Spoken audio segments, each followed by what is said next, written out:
WPHM 105.5. All right, on this Friday morning, you are about to be so sick of hearing from candidates running for governor and U.S. Senate in the state of Michigan, but there are two huge races. And we're going to be talking about it a lot next week up on Mackinac Island at the Mackinac Policy Conference. I had kind of thought that we'd be talking to Mike Duggan up there, but he dropped out of the race yesterday. Joining us right now to talk about these races, particularly the Senate race, but I want to start by talking about Mike Duggan and the governor's race. Michigan-based political strategist, commentator, founder of the Make Politics Local Again movement, host of the James Dickson podcast. James Dickson. James, good morning. Hey, good morning, Paul. Thanks for having me. Well, I appreciate you joining us. Were you surprised when Mike Duggan dropped out yesterday? You know, I thought Mike Duggan might lose, but I thought he would have the heart to stick it out. I'm getting word from insiders that Mike Duggan just really hates mayflies. Didn't want to make the trip to Mackinac Island, and that was what drove the whole thing. Well, his poll numbers were not good, and he said he didn't see a path forward in terms of fundraising and trying to make some inroads there. But that all could have been predicted from the very beginning. Yeah. And so we're told two very different stories about Mike Duggan, where on one hand, we're told that Mike Duggan is a genius of politics, wrote the book on politics, but you couldn't predict that it would be tough to raise money and run as an independent. You're out by Memorial Day. And then he's talking, recently he was talking about, oh my God, I have to raise 30,000 signatures when the real number was 12,000. Huh. And so the narrative of Mike Duggan, who's a master of his domain, is at odds with the facts of Mike Duggan, who will say whatever it takes and doesn't really have his story straight. So what do you think's at play there? Why do you think that he dropped out? I think he should have run as a Democrat to begin with. Yeah. I think Mike Duggan is a Democrat, and the problem is when you leave the party, it's like trying to leave the mafia and run as an independent against the mafia. Like, it's blood in, blood out. And so they treated him like a persona non grata. There's a lot of people, these are the people who say blue no matter who. So when you leave blue for white, that leaves you without them. And I think it was made clear to Mike Duggan that your name would be mud going forward the next 10, 20 years of your life, were you to stick this out and go the route of Theodore Roosevelt and be the third-party candidate who messes up the math.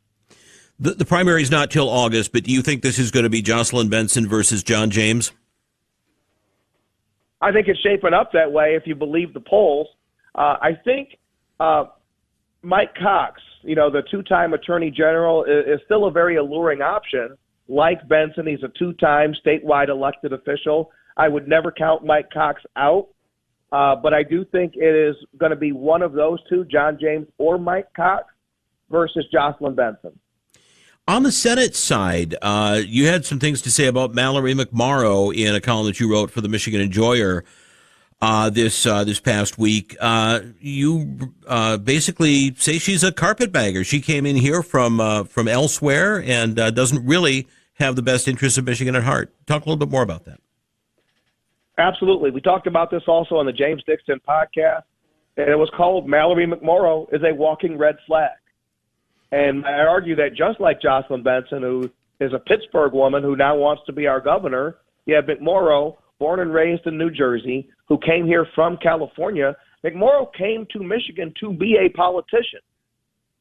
You come in August 2016, and by the 2018 election, you're running for office.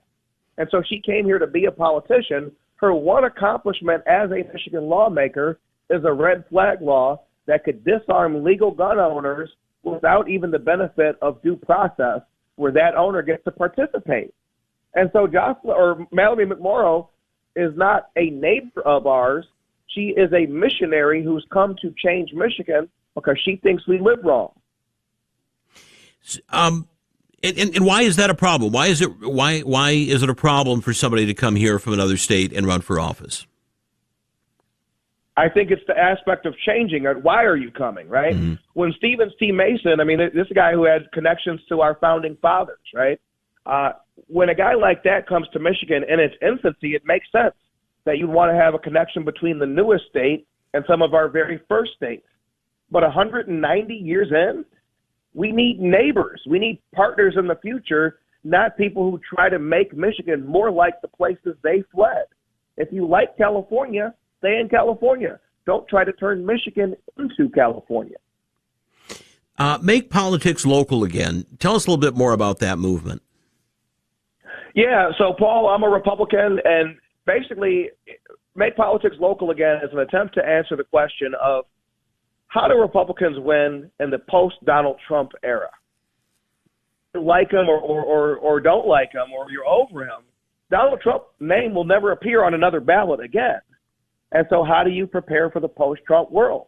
And I believe the best method is to make politics local again.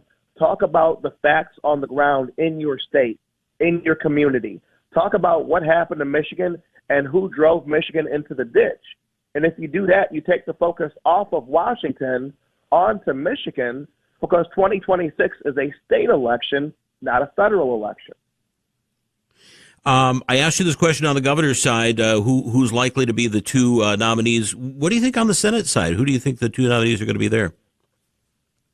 You know, we know it's going to be Mike Cox on the Republican side, so he has so many advantages he did not have in 2024. Mike Rogers. Cleared field. Right, Mike Rogers, yeah, right. Full coffers, cleared field. Mike Rogers is way ahead of where he was in 24. The problem is he's up against three Democrats who all have their own strengths.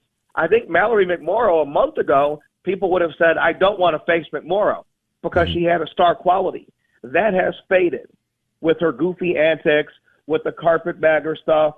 She's not one of us, and I think we all know that now. So then you look at Haley Stevens, who, if nothing else, Haley is pure Michigan. Mm-hmm. She's awkward in the way we're awkward. She's folksy in the way we are folksy. I mean, she's just sent from central casting, and I think a lot of ways you could attack her might come off as mean-spirited. So you have to write the book on Haley Stevens. It hasn't been written.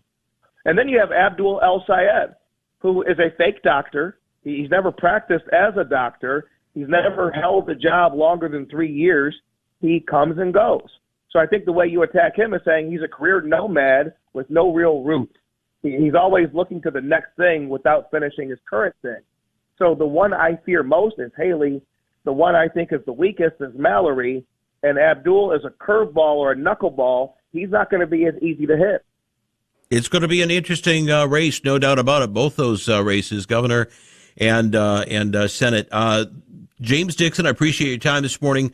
Where can people find the James Dickson podcast? Yes, sir. Thank you for asking. We're on Substack, James Dickson Podcast at Substack, Spotify, and YouTube. And thank you so much, Paul. All right. Look forward to talking again. Thanks, James. Bye-bye.